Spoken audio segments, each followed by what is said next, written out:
All right. And another topic I want to talk about is, I guess, the mayor of Chicago, but at large,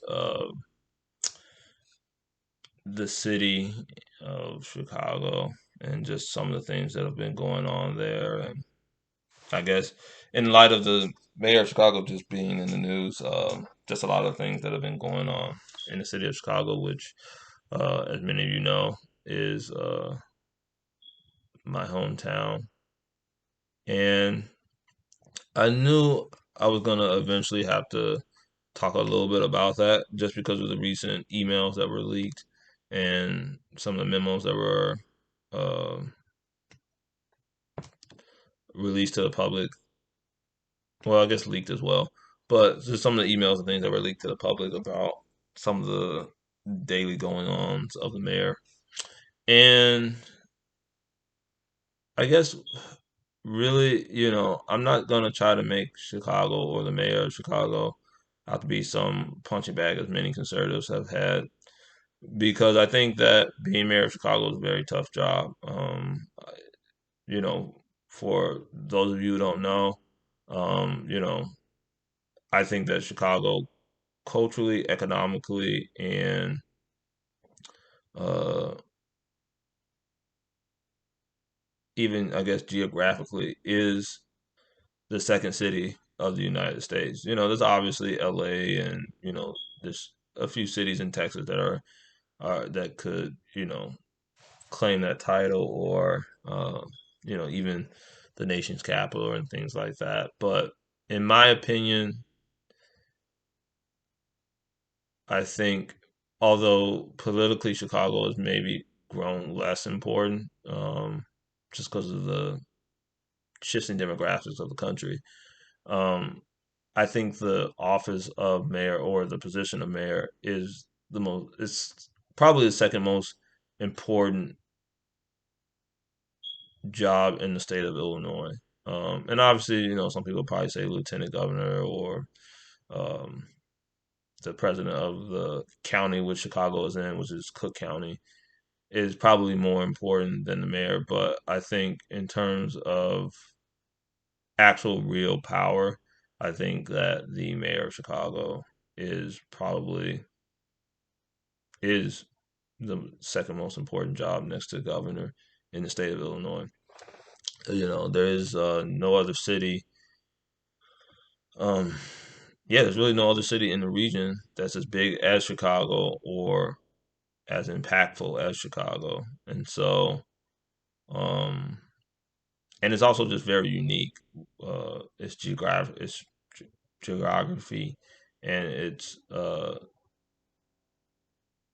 history, and things like that. It's just a very unique city, um, in terms of those things, or those traits or attributes that it has.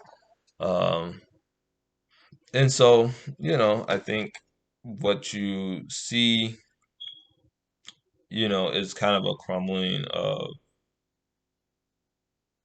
of Chicago, where obviously the mayor, I think she is, Mayor Lightfoot probably is a little bit high strung and is very particular about certain things. And obviously she's not the tallest person in the world, so she might suffer from a little bit of short person syndrome. But it's a tough job, and so whether it's the rise in in violent crime, which overall crime has been going down in Chicago, and I think that's due in part to less people living there, but it's also due in part to the fact that um,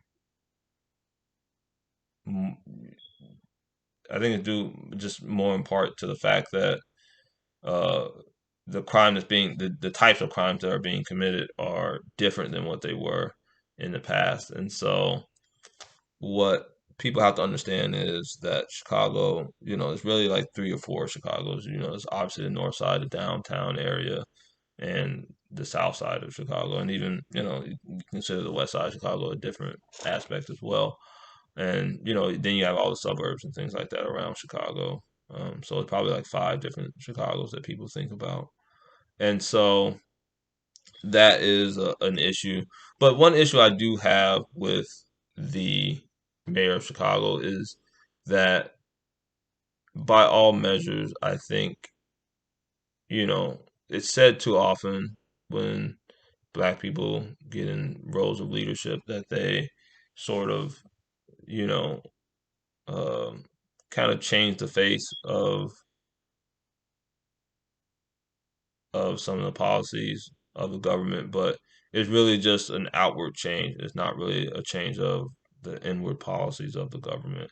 And you can see that in the Torres, I think, yeah, Adam Torres case where it wasn't necessarily a cover up. It was just, essentially something that the city was dealing with ongoing, and they had, made the video available. It's very different than the Laquan McDonald which case, which um, essentially was a cover up by the city and the police department, where some leadership in the police department said just release the video and let people take what they will from it. And I partly agree with that. I think if you want to root out these bad cops, you have to hold the ones that do horrendous things to account. And I not um, fully versed in the Torres case. Obviously we're just going off of superficial facts. Obviously the body cam of the officer is all we really have to go on in the case, and so who's to say what really happened? Don't really know uh, the full extent of it, but I made videos and commented uh, on that particular case. But just things in the city where the violent crime is going up. The overall crime, like I said, is going down. But just the violent crime is continuing to go up, and it doesn't feel like people really have any recourse of action to do anything. And you look at, some of the fights that the aldermen now are having with the mayor kind of shows the dysfunction of government. And I think that's just kind of, a product of who the mayor is. Essentially, Mayor Lightfoot was kind of an outsider coming in. Uh, whether, I don't think she particularly is an outsider. She's been in, peripheral politics of Chicago for a while now. But, she didn't really have a machine behind her. You look at previous mayors, especially in my lifetime, there's only been, I believe, 3 or 4 mayors of Chicago, and I'm not, I'm not a young man, but I'm not old either. And so, you look at the Daily Machine uh, that has ruled Chicago for, over like almost, I believe it was almost over a century, almost half a century that they ruled the city. And so, you know, that's, a big factor in some of the power politics that goes on in the city, where there's these factions that obviously have to be placated and, um, appeased and things like that. And even with the manual administration, the Rahm Emanuel administration, where he kind of came in with the Clinton machine and the Obama machine, where they kind of tempted the fires for a large part of some of his misgivings. But I think Obama was kind of fed up with uh, a lot of his antics towards the end. So it is what it is. But you know, and I think I think Rahm Emanuel's actually in the Biden administration as well. I think he's has an ambassadorship or something like that.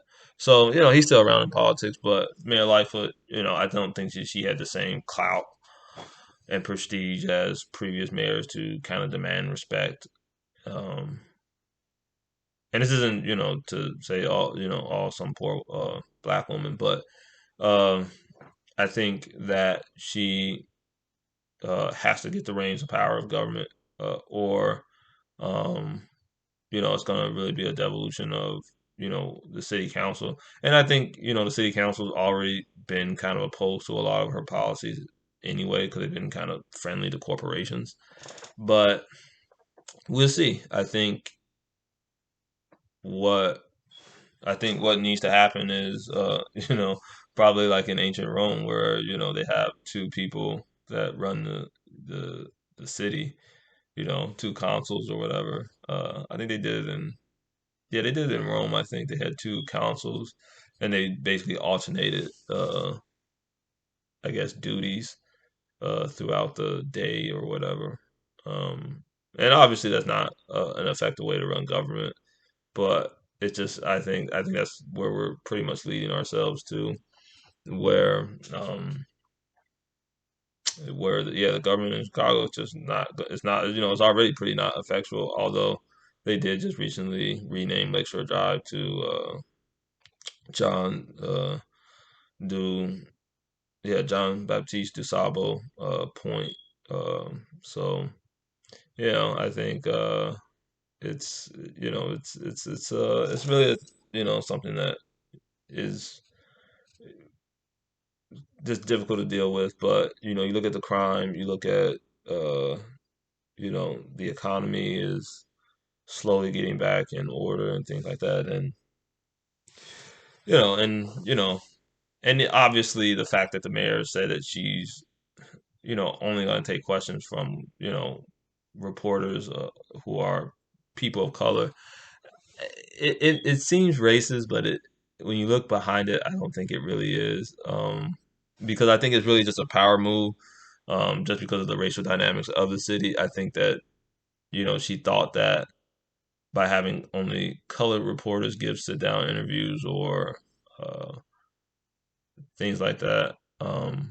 And that's the thing. She was going to do sit down interviews with color reporters. It wasn't like she was going to bar white people from asking her questions or anything like that. But I think it's just it's just a power move to get um kind of softball questions. The same as Joe Biden, where they ask you what's your favorite color of ice cream, or what do you like most about the city in the summer or something like that, or what's your favorite uh you know spot to get deep dish pizza or something like that. And so, yeah, I thought that she might just get softball questions like that rather than getting like why the police continue to murder black and brown people in the streets that are unarmed or something like that, or why the violence after every holiday or something is exponentially higher than what it was the previous year or things like that.